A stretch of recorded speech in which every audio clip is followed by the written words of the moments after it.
I'll give you an example. They don't want to talk about it, but it's important for us to have a conversation about it. Did y'all know that in Vegas, that a domestic dispute between former law partners calls the person to come in there, bam, bam, hit two people in the chest, one in the hip, take them out, make sure they emptied the clip? That's a bar. Yes. This happened. Join me. That had been in the deposition were there screaming and upset, and so they told us there is a shooter in their office. It's terrifying, you know. We're all just going to work on a Monday. Shots ring out at a law office in Summerlin, leaving a prominent lawyer and his wife dead. Nevada Attorney General Aaron Ford sharing that the victim, Dennis Prince, was his former law partner, friend, and, quote, a brilliant attorney. The shooter, identified as another attorney who opened fire during a deposition involving the two victims. They were on opposing sides of that deposition over child custody. Only a few minutes into the testimony, witnesses say the shooter pulled out a gun, shot across the table, and killed his former daughter-in-law and her new husband.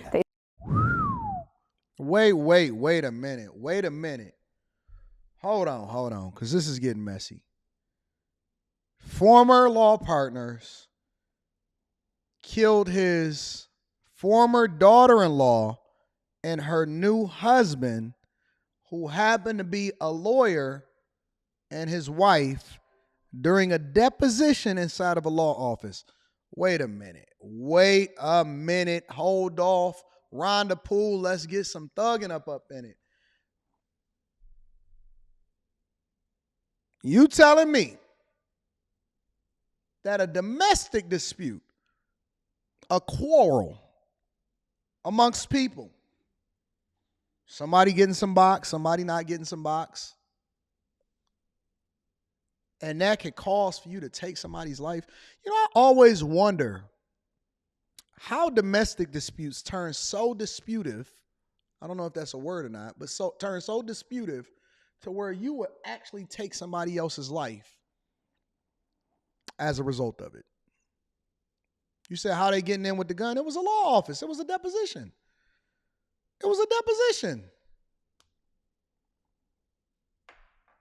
Thank you, DJ Ace Productions. I would like my $30 million, please. Let me revise it. Let me rewind this a little bit because I'm trying to understand this entirely. This is a very, very difficult thing. He said, father got custody, courtesy of his daddy smoke. Oh, man, this is crazy. Deposition involving the two victims. They were on opposing sides of that deposition over child custody. Only a few minutes into the Child custody. testimony, witnesses say the shooter pulled out a gun, shot across the table, and killed his former daughter-in-law and her new husband. Child custody, killed his former daughter-in-law and her new husband. Say that he then turned the gun on himself. He was representing his son in the custody dispute. Police say by the time that they entered the building, all three were dead. Wait a minute. Okay, so the lawyer is facing his former law partner, and I'm assuming, now, again, make sure you guys keep me informed because I'm a C student, so I'm trying to put this together. He's representing his son in a deposition against his former wife, who happened to be his daughter-in-law. This is the shooter. His daughter-in-law, who's being represented by her former husband. This is crazy. This is messy. And you see how this happens? What happens is stuff get messy. People start busting down people they're not supposed to. Now you in a custody battle and dispute. You sitting across the table, and we don't know what was said, what was happening, but all we know is that it's three bodies in there. Two of them is the people that were sitting across the table. One of them was turned on himself. That's crazy. That's insane. Your law partner is the new husband, and the woman that's married to... This is crazy. the patient has to agree to waive any privacy rights and basically hold the facility harmless. Fox 5 interviewed local attorney Dennis Prince of the Prince Law Group last June about the right to put cameras in nursing homes. Monday morning, inside his law firm, he and his wife Ashley Prince were shot and killed. The suspect, also a local attorney, Joe Houston, Ashley's former father-in-law. So Ashley was a city girl, and she wound up talking to his former partner who divorced his son. His son lost his wife to his former partner. You know, now you see why I say never mix business with pleasure. Never start talking to somebody that you don't introduce her to your. This is why women was kept in the house. This is why women was kept in the house. This is why women was prevented from working, because they wanted to do the thing that was. They didn't want you breaking up your family for the granddad's partner. And y'all went and got married, and now you sitting across the table and you smiling and you grinning. Some people can't take that. Some people can't take it. The dad was like, oh man, this is breaking me up. It's breaking my heart. You telling me my grandchildren is going to be sitting here being raised by my former partner in the law firm? Think about it. Look, you my man's $100,000. We came up in law school together. We go and we graduate and we get money and we get in money. Yeah, we tricking on these hoes, making sure we throw all the money in the air like we don't care. You know what I'm saying? Like, we came up together. I know you. I know you a scumbag. Oh, so you gonna take my son's wife from me? You gonna take my son's wife and we gonna sit here in the deposition across the table and you talking salty to me? So wait a minute. You gonna marry my son's ex-wife and you sitting here in the deposition of the custody battle. And you my man's $100,000. We used to be throwing money in the strip club together. So that means that you ain't just married her out the blue. You took her from me and you bust her down. You've been busting down my son's wife. And now my grandchildren are supposed to be sitting here calling you daddy? You crazy. This is what it was. This is what's being described. And so he said, I can't take it. Do. I can't take it. I can't take it. You telling me you had my son's wife in your office late night when you were supposed to be charging billable hours over to this person and you was over here busting down my ex?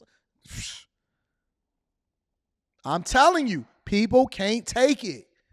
The game is the game. It's a mess out here. Listen to what they telling you. See, they not going to tell you the way I'm telling you. I'm going to break it down from a real person's perspective. Oh, you busting out my son's ex-chick? Son was probably, oh my God, Dad, I can't take it. No. Family court was over there running amok. What is he supposed to do? Fox 5 has learned that Houston's son was previously married to Ashley. After her divorce, she later married Dennis. He was representing her in the custody dispute. The deposition was taking place on the And you gonna take my kids from me? floor of the City National Bank building. Police say that there were 7 people in the room for the deposition, 3 on each side, and a court reporter. The 4 others all escaped unharmed. The entire building evacuated after the deadly shooting.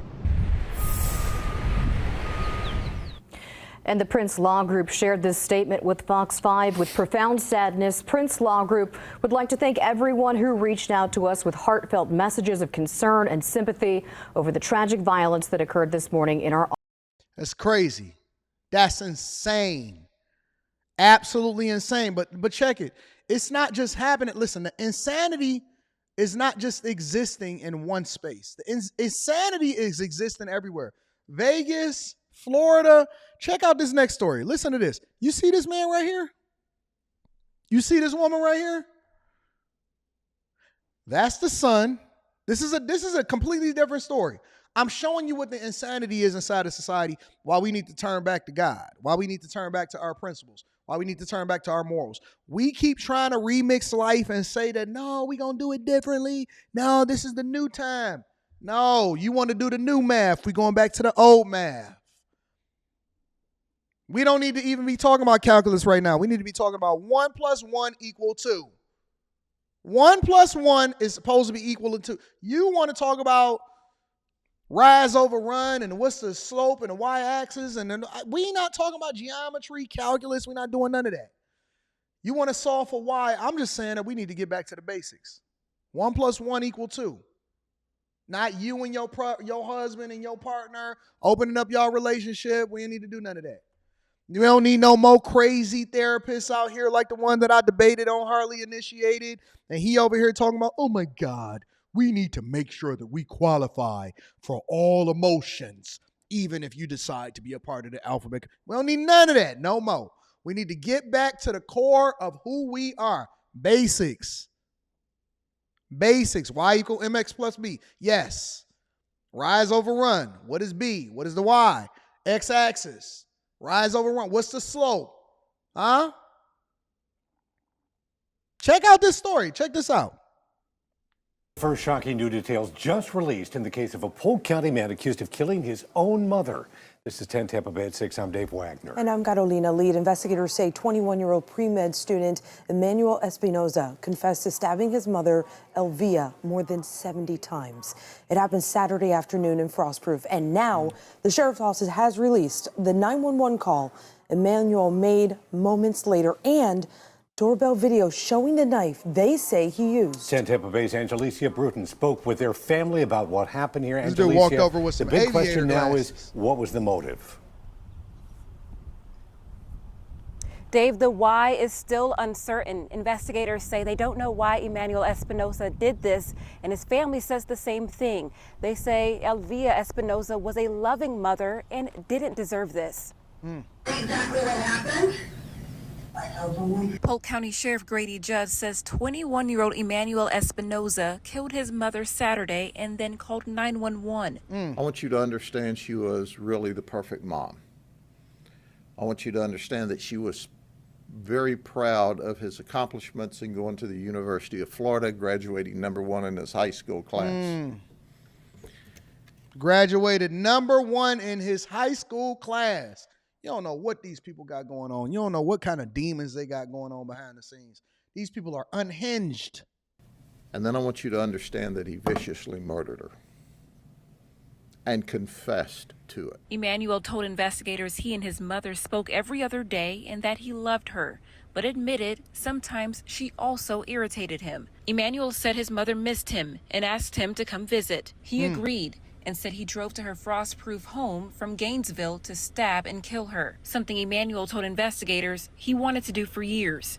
He made the statement that he knew where to stab her for maximum effect because of his biology classes. What kind of mom was she? She was an amazing mom. She was always full of life. She was always encouraging. She was our biggest supporter. Marisol Longo is the oldest of Elvia's 3 children, who spoke to us today via phone. The biggest lesson, I think, is to trust God, and she taught me how to be a great mother and sister. She spent many years in Polk County schools. Students and teachers wore bright colors to honor her vibrant spirit. We thank the community so much for coming together and just showing her how much she was loved. Marisol says their support is really helping their family during this difficult time. I know she's smiling down and just smiling at all the support that we have. Angelicia, this is really a shocking tragedy here. Has the family spoken with Emmanuel, do you know, since this happened? Yeah, Dave, the family did not want to comment on Emmanuel, but they did tell me he was the valedictorian at his high school and he did not get there on his own. They say he was able to accomplish that with the love and support of his family, including his mother. Valedictorian. Mother still loving on you. Hey, I miss you, son. Why don't you come over there and see me? Meanwhile, he over there saying, man, I just been wanting to kill my mom for months. Just randomly, I want to kill my mom. They asked him, they said, hey, man, why'd you go over there and stab your mother? He's like, man, you know what? She just kind of was getting on my nerves right now. Y'all better pray. I know that y'all think that y'all can go out here and survive on your own. But guess what? Even if you have a level of sanity in you, you may be standing and riding right next to the person that's in Chipotle that's mad at guacamole. Or you may be riding next to the person that's holding on to a knife and he about to go and kill his mother. Or you may be kicking it and having a conversation in the parking lot with Home Depot of a woman that's busting down her ex-partner's or her father-in-law's ex-partner and then having him represent her inside of a deposition, and she don't even realize that she about to go over there and piss somebody off and this guy's about to take his own life and take her life as a result of it. You don't know. You don't know. You can't control other people. You don't know how unhinged these people are. Sometimes y'all walk in and y'all shake hands. You shake hands with a man that's full of the devil or a woman that's full of demons. I'm telling you, spirits are real. Those very same spirits leap off into you. And you surround yourself by it.